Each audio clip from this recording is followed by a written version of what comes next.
കുഞ്ഞുമൊത്തുള്ള ഈ ദൗത്യ സംഘത്തിന്റെ ചിത്രങ്ങൾ ഇപ്പോൾ വൈറലായിട്ടുണ്ട്. കൽപ്പറ്റ റേഞ്ച് ഓഫീസർ ഹാഷിഫ് ഇപ്പോൾ ടെലിഫോൺ ലൈനിൽ ഈ സംഘത്തിലുണ്ടായിരുന്നതാണ്. ശ്രീ ഹാഷിഫ്, ഏതായാലും അഭിനന്ദനങ്ങൾ. ജീവനോടെ കുറേ പേരെങ്കിലും രക്ഷിക്കാൻ കഴിയുക എന്നുള്ളത് വലിയൊരു ഭാഗ്യമായി തന്നെ കരുതുകയാണ്. കുഞ്ഞുങ്ങളടങ്ങിയ ഒരു കുടുംബത്തെയാണെന്ന് തോന്നുന്നു രക്ഷിച്ചത്.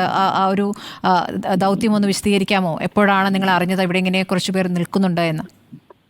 ഞങ്ങൾ ഈ ഉരുൾപൊട്ടുണ്ടായ സമയത്ത് അയറാട്ടൂർ കോളനിയിലെ ഒരു 33 ട്രൈബ്സ് ഉണ്ടായിരുന്നു. അവരെ ഒരു സുരക്ഷിതമായ സ്ഥാനത്തേക്ക് മാറ്റുക എന്നുള്ളൊരു ടാസ്കായി ഞങ്ങൾ ഏറ്റെടുത്തത്.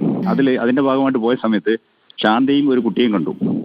അപ്പോൾ ഞങ്ങളടുത്തൊന്നും പറഞ്ഞില്ല. പക്ഷെ അവർ സത്യത്തിൽ അരി തേടി വന്നായിരുന്നു കാട്ടുന്ന്. പക്ഷെ അവർ ഒരുമിച്ച് അവരങ്ങനെ കുടുംബക്കാരെ വീട്ടിൽ അങ്ങനെയൊക്കെ പോകുന്നതാണ്. അപ്പം പിന്നീട് അതേ ശാന്തയും കുട്ടിയെയും ഇന്നലെ രാവിലെ 2 ദിവസത്തിന് ശേഷം രാവിലെ ഞങ്ങൾ കാട്ടിൽ വെച്ച് അപ്രത്യക്ഷമായിട്ട് കണ്ടു. അപ്പം ശാന്തയും മൂത്ത കുട്ടിയായിരുന്നു, 4 വയസ്സായിട്ടില്ലേ. അപ്പോൾ ശാന്ത വളരെ വിഷമിച്ചായിരുന്നു. ഭക്ഷണം കഴിച്ചിട്ടില്ല, അരി കിട്ടിയിട്ടില്ല. എൻ്റെ 3 കുട്ടികൾ കാട്ടിലാണ്, അവരുടെ ഭർത്താവ് കൃഷ്ണനും കാട്ടിലാണ് എന്ന് പറഞ്ഞു. അതിന്റെ അടിസ്ഥാനത്തിൽ ഞങ്ങൾ അവരെ ശാന്തനെ ഉടനെ തന്നെ തൊട്ടടുത്തുള്ള പാടിയിൽ അവിടെ ഭക്ഷണം കൊടുത്തു, ഒരു ബെഡ്ഷീറ്റ് കൊടുത്തു, അവിടെ നിർത്തി. അവിടെ നിർത്തിയതിനു ശേഷം ശാന്ത പറഞ്ഞതിന്റെ അടിസ്ഥാനത്തിൽ ഞാനും എൻ്റെ സഹപ്രവർത്തകരായ 3 സ്റ്റാഫും, ഞങ്ങൾ 4 പേരുണ്ടായിരുന്നു, ഒരു കയറ് സംഘടിപ്പിച്ചിട്ട് ഉടനെ അങ്ങോട്ട് പോവുകയാണുണ്ടായത്. അവിടെ സൂചിപ്പാറ വാട്ടർ ഫാൾസിന്റെ താഴ്വശം എന്ന് പറയുന്നത് ഒരു 7 കിലോമീറ്ററോളം ദൂരമുണ്ട് മൊത്തം. അതിൽ ഒരു 6 കിലോമീറ്റർ എന്ന് പറഞ്ഞാൽ ചെങ്കുത്തനുള്ള സ്ഥലമാണ്. മൊത്തം 3-4 വാലികളുണ്ട് ഈ വെള്ളച്ചാട്ടം വരുന്നത്. അതെല്ലാം ഇടിഞ്ഞിട്ടുണ്ട്, 1-2 സ്ഥലത്ത് ഇടിഞ്ഞിട്ടുണ്ട്. അപ്പോൾ ഇടിഞ്ഞ ഭാഗം ഞങ്ങളത് കവർ ചെയ്ത് പോകാൻ വളരെയധികം ബുദ്ധിമുട്ടി. ഒരു 20 മീറ്റർ കയറായിരുന്നു ഞങ്ങൾക്കുണ്ടായിരുന്നത്.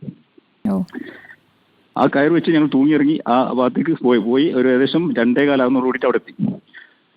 എന്നിട്ട് അതിനുശേഷം അവിടെ കണ്ട കാഴ്ച പറഞ്ഞാൽ വളരെ ദയനീയമായിരുന്നു. അവിടെ ഉടനെ ഞങ്ങൾ വാരിയെടുത്ത് ഞങ്ങളോട് ബെഡ്ഷീറ്റ് ഉണ്ടായിരുന്നു. ആ ബെഡ്ഷീറ്റിൽ അവരെ 3 പീസാക്കി കഴിഞ്ഞ ശേഷം ഞങ്ങൾ നെഞ്ചത്തോട് ചേർത്ത് കെട്ടി ഉടനെ തിരിച്ച് ഞങ്ങൾ വരേണ്ടത്. തിരിച്ചു വരുന്ന സമയത്ത് കുട്ടികളെയും കൊണ്ടുവരുന്നത് വളരെ ബുദ്ധിമുട്ടിയിരുന്നു. കാരണം കുട്ടികളെ കൊണ്ട് നമുക്ക് അപകടം ഉണ്ടാകുമ്പോൾ നമുക്ക് എല്ലാവർക്കും ഒരുമിച്ച് അപകടം വരുന്നുള്ളൊരു കണ്ടീഷനായി. കാരണം കയറ് അത്ര ബലമുള്ള കയറല്ലായിരുന്നു. കിട്ടിയ സാധനം വെച്ച് പോയതായിരുന്നല്ലോ ഞങ്ങൾ. വേറെ സാധനങ്ങളൊന്നും ഞങ്ങളുടെ ഇല്ലായിരുന്നു. വേറെ ലഗേജ് കൊണ്ടുപോകാൻ പറ്റുന്ന സ്ഥലമല്ല. കാരണം വളരെ കുത്തനെയുള്ള സ്ഥലവും മഴയും പെയ്തു. മഴ പെയ്ത സമയത്ത് സ്ലിപ്പ് ചെയ്യുന്നുണ്ടായിരുന്നു. പിന്നെ ചവിട്ടുന്ന പുല്ലെല്ലാം ഇളകി പോകുന്നുണ്ടായിരുന്നു. പിന്നെ നമ്മൾ ചെരിഞ്ഞ് കൈ കുത്തി പോകണം. ഒരു 3 സ്ഥലത്ത് വളരെ ബുദ്ധിമുട്ടി. ഭാഗ്യത്തിന് വേറെ ഒന്നും സംഭവിച്ചില്ല. ഞങ്ങൾക്ക് കുറച്ച് പരിക്കുകൾ പറ്റിയെങ്കിലും കുട്ടികൾക്കൊന്നും പറ്റിയില്ല. ഏതായാലും ഒരു വൈകുന്നേരം 6-7 മണിയോട് കൂടിയിട്ട് ഞങ്ങൾ ഫോറസ്റ്റിന്റെ ആന്റി പോച്ചിങ് ക്യാമ്പ് ഷെഡിലെത്തി. അവിടെ വെച്ചു അവർക്ക് ചൂടാക്കി. ഞങ്ങൾ കൈ ഇതിൽ വെച്ചിട്ട് പിന്നെ തീയിൽ വെച്ച് ചൂടാക്കി കൊടുത്തു കുട്ടികളെ. അതിനുശേഷം കുട്ടികൾ കുറച്ചൊന്ന് നോർമലായി. വേറെ കരച്ചിലൊന്നുമില്ല. ഒരു കുട്ടി മാത്രം ചെറുതായിട്ട് കരഞ്ഞിരുന്നു. നമ്മുടെ ആന്റി പോച്ചിങ് ക്യാമ്പ് ഷെഡ്. അവിടെ താങ്കളിപ്പോ പോയ ഭാഗത്ത് ഈ ഒരൊറ്റ കുടുംബം മാത്രമേ ഉണ്ടായിരുന്നുള്ളൂ? അത് ഇവര് ഈ പറയുന്ന കൃഷ്ണൻ എന്ന് പറയുന്ന വർഷങ്ങളായിട്ട് അവിടെ തന്നെ താമസിക്കുന്ന ആളാണ്. കാട്ടിൽ പാറപ്പൊത്തിന്റെ ഇടയിൽ താമസിക്കുന്ന ആളാണ്. നാടുമായി ബന്ധമില്ല. നാടുമായിട്ട് ഒരു ബന്ധവുമില്ല. നാട്ടിൽ വരും, ബന്ധമില്ല എന്നല്ല. അവർ ഒരു 2 ആഴ്ച കൂടുന്ന സമയത്ത് ചൂരൽമല ഭാഗത്ത് വന്നിട്ട് അവിടെ അരി വാങ്ങിട്ട് പോകും. അരിയാണ് പ്രധാന കഞ്ഞി. അത് അവിടെ വരുന്ന സമയത്ത് ഇന്ത് അതുപോലെ തേൻ എന്തെങ്കിലും കൊണ്ടുവന്ന് തൊട്ടടുത്ത കടയിൽ കൊടുക്കും. അത് കിട്ടുന്ന പൈസ ഈ അരി വാങ്ങിട്ട് പോകും. ഏതായാലും ഇപ്പോൾ എല്ലാവരും രക്ഷിച്ചു. കുഞ്ഞുങ്ങളൊക്കെ നല്ല ക്ഷീണത്തിലാണ്. എനിക്ക് തോന്നുന്നു കുറേ ദിവസങ്ങളായി ഭക്ഷണമൊക്കെ കിട്ടാത്ത ഒരവസ്ഥയാണെന്ന് തോന്നുന്നു അല്ലേ? നല്ല ക്ഷീണം ഉണ്ടായിരുന്നു. പക്ഷേ എന്താ അറിയില്ല, ഒരു ഭക്ഷണം കഴിക്കുന്നുണ്ട്. ഞങ്ങൾ കൊടുത്ത ഭക്ഷണം കഴിച്ചു, വെള്ളം കുടിച്ചു. ഇന്ന് രാവിലെ ഞങ്ങൾ എല്ലാ സാധനങ്ങളും എത്തിച്ചു കൊടുത്തു. അത് മാത്രമല്ല, ഇന്നലെ രാത്രി 7 മണിക്ക് ഞങ്ങൾ എത്തിയെങ്കിലും ഒരു അമ്മ 2 കിലോമീറ്റർ അപ്പുറത്തായിരുന്നു. 2 കിലോമീറ്റർ അപ്പുറത്തായിരുന്നു. ഇവരുടെ അടുത്തേക്ക് എത്തിക്കാന്നുള്ളൊരു ദൗത്യം ഉണ്ടായിരുന്നു. അമ്മയ്ക്ക് വയ്യായിരുന്നു. അങ്ങനെ അവരുടെ എത്തിയ സമയത്ത് അമ്മ ഫീഡിങ്ങിന് വേണ്ടി ശ്രമിച്ചെങ്കിലും നടന്നില്ല. കാരണം അവർക്ക് ആരോഗ്യ പ്രശ്നങ്ങളുണ്ടായിരുന്നു. കുട്ടിക്ക് പാലിന് കിട്ടുന്നില്ലായിരുന്നു. പക്ഷേ ഡോക്ടറെ ഒന്നും അവർ ഇഷ്ടപ്പെടുന്നില്ല, പുറമുള്ള ആളുകൾ ഇഷ്ടപ്പെടുന്നില്ല. ഈ കുട്ടികൾ അവിടെ ജനിച്ചതാണ്.